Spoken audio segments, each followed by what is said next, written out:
with the advent of computer technology, new kinds of sensors, and I'll call them algorithms or models of chemical processes, one could then automate the critical infrastructure, which has been echoed across many critical infrastructures of using the advances of computer technology and advanced sensor suites.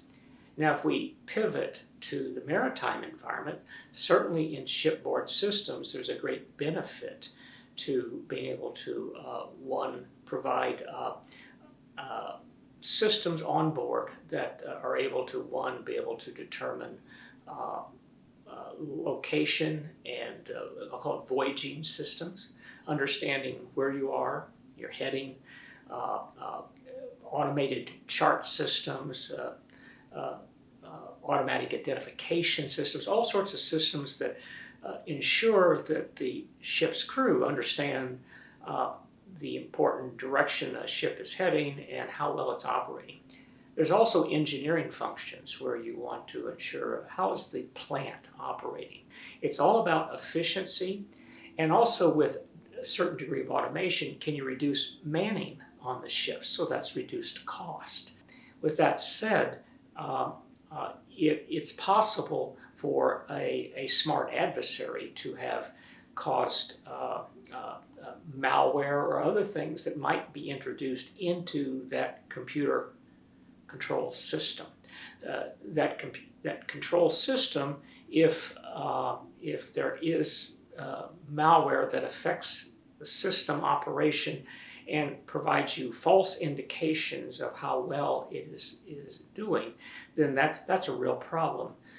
The reason Neptune Rising has come about is to be able to come in there and determine, is there an issues around the control systems that the ships and the crew all depend upon.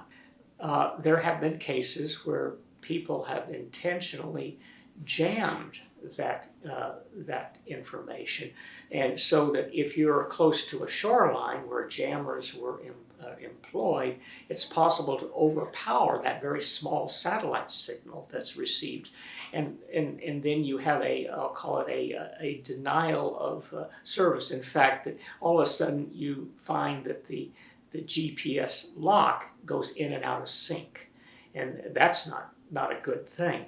So that you really want to determine whether or not is the hardware, is the software, everything designed in a way that can help avoid those types of compromises. A second way in which GPS can be affected negatively is in spoofing. Again, given the fact that the signals coming from the satellite when received, on the surface of the Earth are so small, it's possible to spoof those signals by providing a false GPS signal that the receiver on a ship then picks up and interprets that as the valid signal.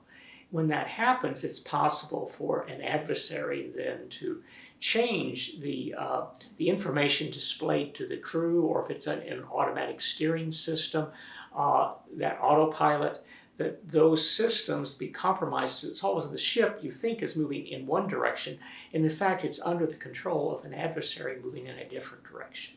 Neptune Rising would come in to interrogate and determine whether or not systems are operating as you believe they should be. But again, it's a complex architecture of computers, control systems, switches. There's also networks involved.